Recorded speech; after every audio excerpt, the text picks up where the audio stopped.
बिस्मिल्लाहिर्रहमानिर्रहीम। अस्सलाम वालेकुम ख़वातीन और हज़रात, मैं हूं आपका जुनैद सलीम और आप देख रहे हैं इंसाफ डिजिटल। नाज़रीन, आज हम बात करेंगे सियासी महाज पर क्या हो रहा है, हलीमा ख़ान किस अहम रोल के लिए मुंतखब की गई हैं, पार्टी कारकुन अब उन्हें किस हैसियत में देखते हैं, खैबर पख्तूनख्वा में क्या हो रहा है और क्या होने जा रहा है। और आपको इस हवाले से एक बड़ी ख़बर से आगाह करूँगा कि KP असम्बली के 7 अरकान ने क्या सोचा है और क्या कर दिया है। KP की सियासत में मौलाना फजलुर रहमान का क्या किरदार होने जा रहा है, मिशन नूर का क्या मामला है, सैलाब की तबाहकारियों के दौरान सस्ते भोंडे सरकारी ड्रामे किस तरह ऊपर तले फ्लॉप होते चले जा रहे हैं, मुतासरीन हुक्मरानों को बद्दुआएं देने पर क्यों उतर आए हैं, फील्ड मार्शल ने सैलाबज़दा इलाकों का दौरा किया है और उसमें सबसे ज़्यादा किस बात का नोटिस लिया है, क्या बात महसूस की है, इस पर भी बात करेंगे। मुल्क में इंसाफ और अमन व अमान की सूरत हाल पर भी बात होगी, मगर पहले ज़िक्र सियासत का। हुक्मरान नाज़रीन जितनी मर्ज़ी कोशिश कर लें, सियासत इमरान ख़ान के गिर्द ही घूम रही है और अगले कई माहों साल तक, बल्कि शायद दहाइयों तक उसी के गिर्द घूमती रहे। सियासत से वाबस्ता हर शख्स को इस बात का यकीन भी है, इमरान ख़ान को सियासत से माइनस करने की कोशिश और उसके ख़िलाफ़ मज़ामत करते हुए ऐसे नए खिलाड़ी मुतारिफ़ हुए हैं जो इस निज़ाम को उसी शिद्दत से ललकार रहे हैं जैसे इमरान ख़ान चाहते हैं। ये नया किरदार कौन है? ऑब्वियसली हलीमा ख़ान। इमरान ख़ान के गुज़िश्ता रोज़ के पैगाम से एक चीज़ तो वाज़े हो गई कि हलीमा ख़ान अब उनकी बाज़ाब्ता स्पोक्स पर्सन है। उसकी वजह PTI की अंदरूनी लड़ाइयाँ और क़यादत का एक दूसरे पर अदम एतमाद भी है। अब ये तय हो चुका है कि जो हलीमा ख़ान कहेंगी वही इमरान ख़ान का पैगाम समझा जाएगा। पार्टी के अंदर जो लोग इमरान ख़ान के जेल में होने की वजह से विकेट के जो दोनों जानब खेल रहे थे, उनके लिए हलीमा ख़ान की क़यादत को तस्लीम करना ज़ाहिर है आसान नहीं होगा। इसलिए आने वाले दिनों में हलीमा ख़ान के ख़िलाफ़ पार्टी के अंदर भी कोई बड़ी मुहिम जुई हो सकती है। छोटी मोटी मुहिम जुइयाँ तो होती रहती हैं, एक दो की तरफ तो मैंने आपको बता भी दिया था बड़ी वजाहत के साथ। हलीमा ख़ान के हक़ में इमरान ख़ान के बयान की टाइमिंग बहुत अहम है। इससे पता चलता है कि आने वाले दिनों में इमरान ख़ान को बहुत ही अहम और इनकलाबी इक़दाम करने वाले हैं, जिसके लिए ज़रूरी था कि उनका पैगाम वो पहुँचाए जिसकी वफ़ादारी हर तरह के शक व शुबे से बालातर हो। और एक इमरान ख़ान के बड़े ऐलान के बारे में मैं आपको 2 मरतबा बता चुका हूँ। मेरा ख़्याल है कि ये वो जो ऐलान है वो 10 से 12 दिन तक मतवक्को है। इमरान ख़ान के सख्त नाक़िद हफीज़ुल्लाह नियाज़ी का कहना ये है कि हलीमा ख़ान ने शायद शऊरी कोशिश ना की हो, लेकिन इमरान ख़ान की जानशीनी डायरेक्टली इनडायरेक्टली हलीमा ख़ान को मुंतकिल हो चुकी है। 4 माह पहले की सियासी सूरत हाल जो है वो ऐसी नहीं थी। आज PTI के वर्कर्स जो हैं वो हलीमा ख़ान पर यकसू है। इमरान ख़ान जितना अरसा जेल में रहेंगे, PTI की सियासत का महवर जो है वो हलीमा ख़ान रहेंगी।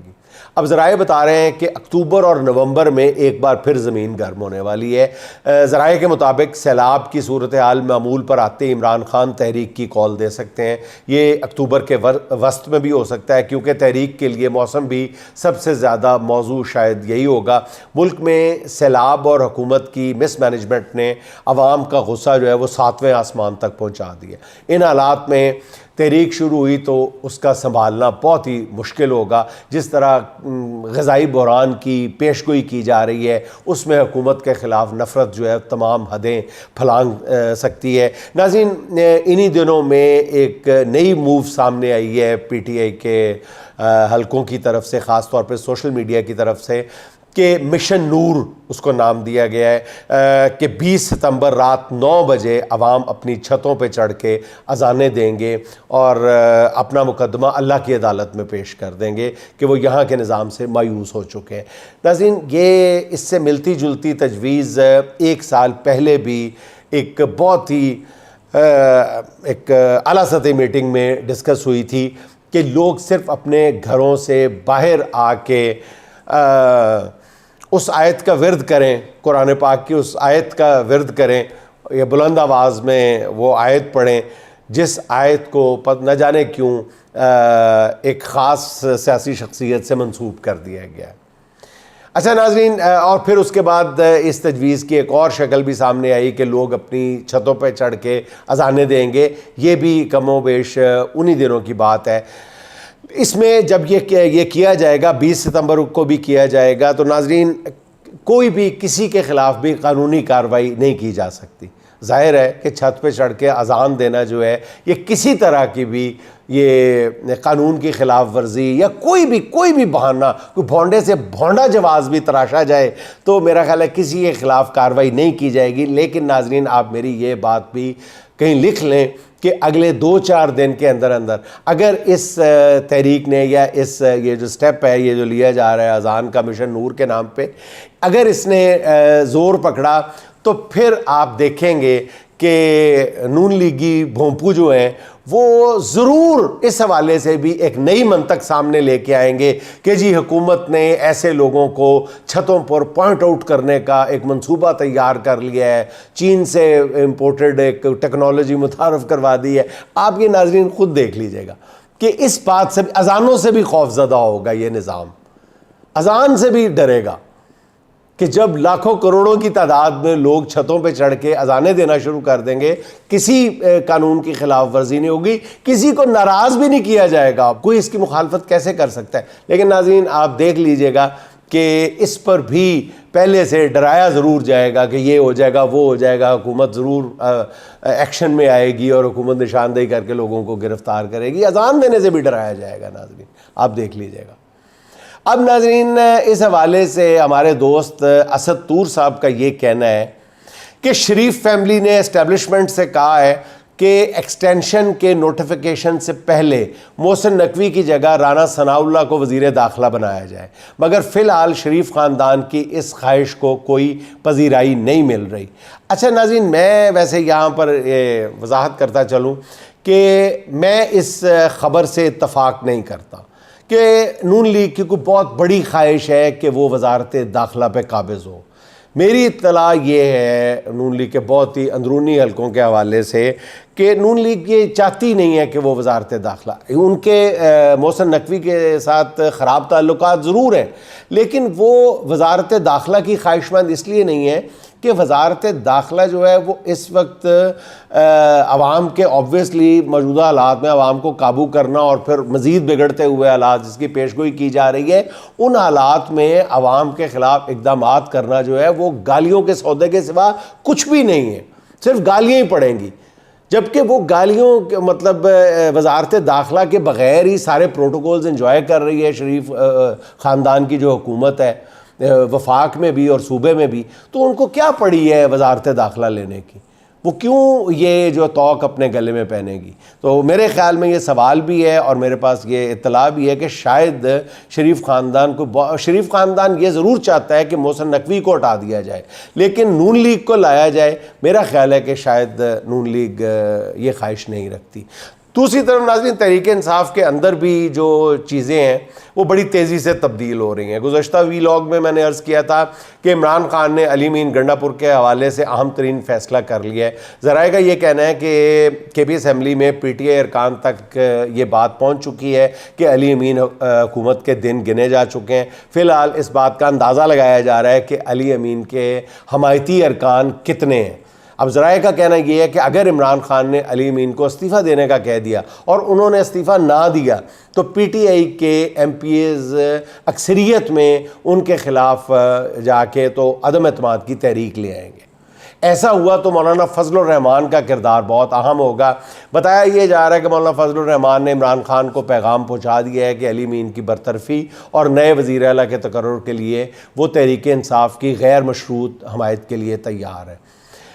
दोबारा अर्ज़ कर रहा हूँ कि अली अमीन सीधी राह पर ना आए तो उनके ख़िलाफ़ कार्रवाई नवंबर से पहले हो जानी है। अच्छा नाज़रीन, आपको जो ख़बर देना चाहता हूँ वो ये है कि PTI केपी असम्बली के जितने भी अरकान हैं और जिनको बहुत ज़्यादा करीब समझा जाता है गंडापुर साहब के, उनमें अब ये एक बात जो है वो करंट की शक्ल में फैल चुकी है कि खान साहब जो हैं शायद वो फ़ैसला कर चुके हैं गंडापुर के बारे में, इसलिए वो कोई बड़ा फ़ैसला करने की पोजीशन में, उनको बड़ा फ़ैसला करना है। एक तरफ से गंडापुर साहब जो हैं शायद वो उनको दबे लफ्ज़ों में ये यकीन दिला रहे हैं कि बाकी जो पूरी मुद्दत है न सिर्फ वो हमारी होगी बल्कि अगली असम्बली में भी आप ही जीत के आएंगे। लेकिन केपी के लोग जो है ना नाजरीन, केपी के जो सियासतदान है वो तो हैं ही हैं, केपी के अवाम इतने बाशऊर हैं कि चारों सूबों के बारे में कहा जाता है कि सबसे ज़्यादा बाशऊर वोटर जो है वो केपी का होता है। अगर कोई बंदा, कोई सियासी जमात डिलीवर नहीं करती, वो अगली दफ़ा उठा के बाहर फेंक देती है। तो मेरा नहीं ख्याल कि केपी के अरकान जो हैं वो गंडापुर साहब की बातों में आएंगे। अब नाज़रीन जो ख़बर देना थी वो ये थी कि 7 अरकान जो पहले सर्कल के बाद दूसरे सर्कल में आते थे, जो गंडापुर साहब का एक बहुत ही करीबी सर्कल है, उसके बाद जो सर्कल है जो पहले सर्कल के साथ राब्ते में जो कहते थे आके कि जी हमारे साथ ये लोग राब्ते में, उनमें से कम से कम 7 अरकान का 2 रोज़ पहले एक इजलास हुआ जिसमें उन्होंने कहा कि जी हम किसी भी सूरत में गंडापुर साहब का साथ नहीं देंगे और हमें ये बात फौरी तौर पर अपने कायद तक पहुँचानी है। लेकिन उन 7 अरकान के इजलास में खाने पीने के बाद ये सोचा गया कि हम ये अपना फ़ैसला है ये किस तरह क़यादत तक पहुँचाएँ, तो किसी पर उनको एतबार ही नहीं था। तो फिर नाजरीन उन्होंने, मेरी इत्तलात ये हैं कि इब्तदाई तौर पर अपना फ़ैसला जो है वो स्पीकर केपी असेंबली तक पहुंचा दिया है कि हम अगर कोई भी ऐसी मूव होती है तो हम पीटीआई के साथ ही खड़े रहेंगे, हम गंडापुर के साथ ही नहीं हैं। अच्छा नाज़रीन, इमरान खान और बुशरा बीबी पर गैर इंसानी सलूक के इल्ज़ामात पर उनकी फ़ैमिली ने अक़वाम मुत्तहिदा से रजू कर लिया है। अपील में कहा गया है कि इमरान खान को तवील क़ैद तन्हाई में रखा जा रहा है, उन्हें नाक़िस खुराक फराम की जा रही है, उनकी अपने वकला और फैमिली तक रसाई रोकी जा रही है। ये सब अवामल जेल में तशद्दुद और गैर इंसानी सलूक के ज़ुमरे में आते हैं। दरख्वास्तें इमरान खान के बेटों सुलेमान खान, कासिम खान और बुशरा बीबी की बहन मरियम रियाज़ भट्टू की जानिब से दायर की गई हैं। इमरान खान के बेटे कासिम खान का कहना है कि मेरे वालिद इमरान खान को जमहूरियत के लिए आवाज़ बुलंद करने की सज़ा दी जा रही है, ये इंसाफ नहीं, सीधा सीधा सियासी इंतकाम है। अब बाज़ लोग जो हैं वो इस दरख्वास्त को बहुत ज़्यादा अहमियत दे रहे हैं। बैनुल-अक़वामी सतह पर इन दोनों भाइयों ने, यानी इमरान खान के दोनों बेटों ने जिस तरह से लास्ट टाइम पिछले महीने मूव किया था, पूरी हुकूमत जो है वो लड़खड़ा के लरज़ के रह गई थी, तो इस मूव से भी हुकूमत जो है वो बहुत ज़्यादा परेशान नज़र आ रही है।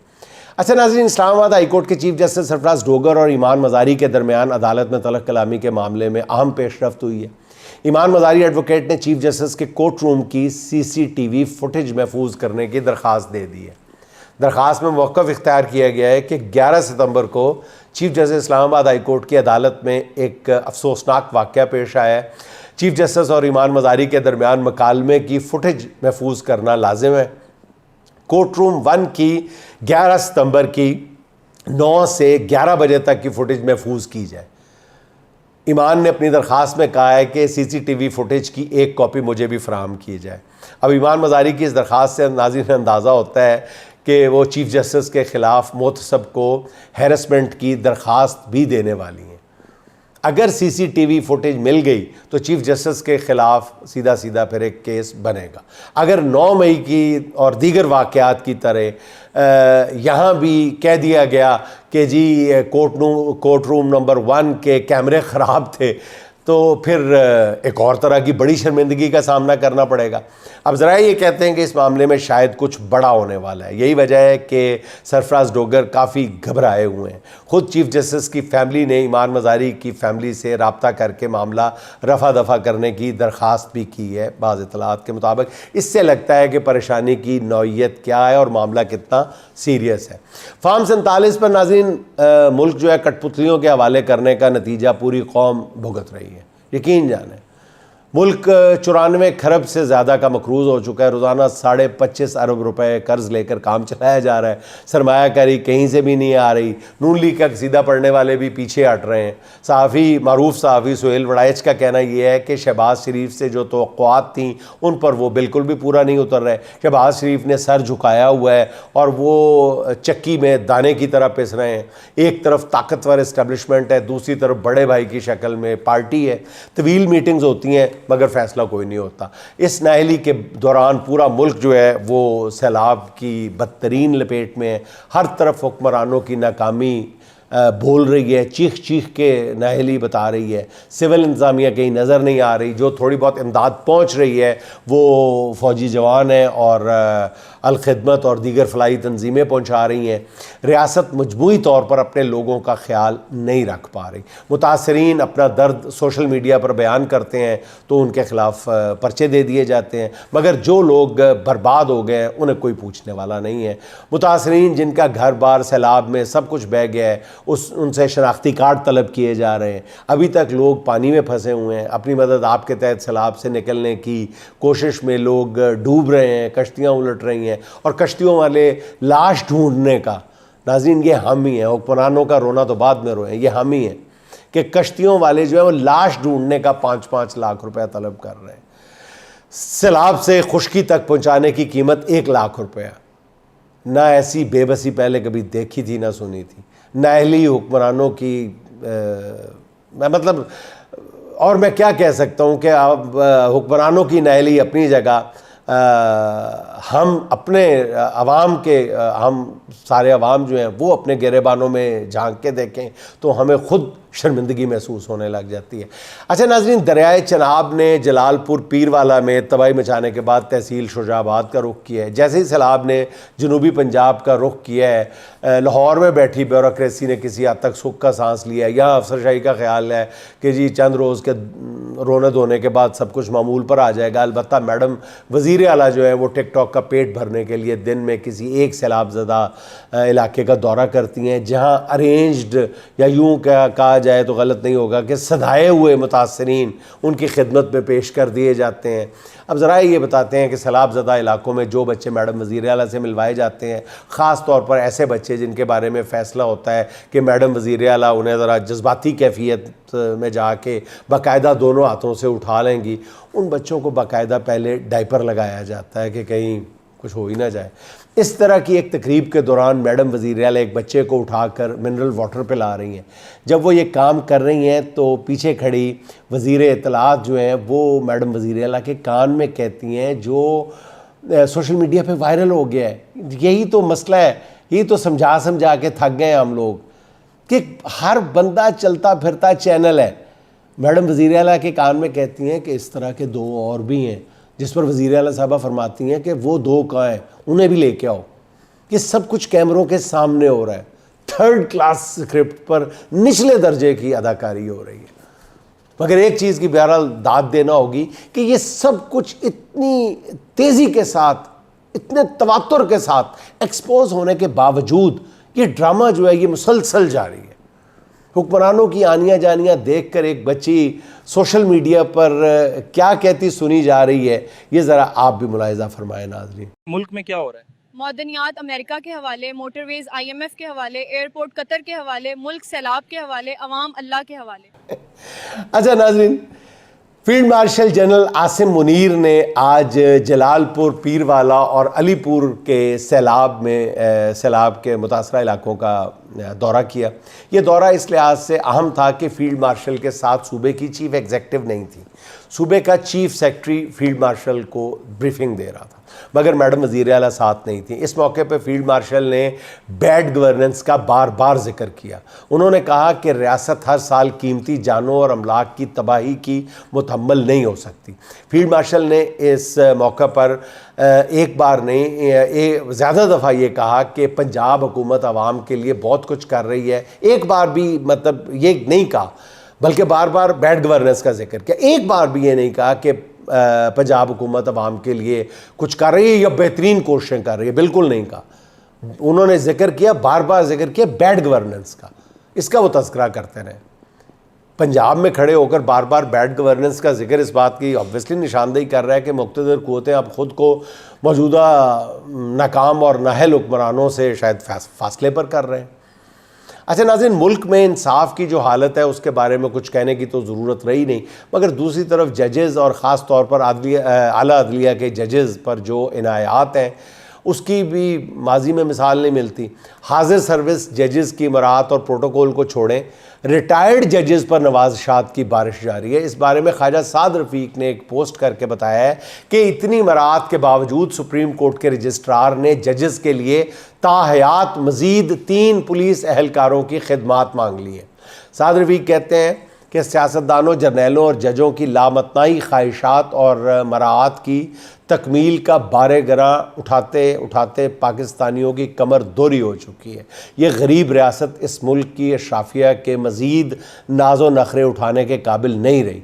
ख्वाजा साद रफ़ीक की इस ट्वीट पर ख्वाजा आसिफ ने भी ट्वीट करते हुए लिखा है कि हमारी सिक्योरिटी ज़ीरो है, जबकि जजेस की सिक्योरिटी के लिए टैंक भी दे दें तो वो भी ये जज एक से ज़्यादा मांगेंगे।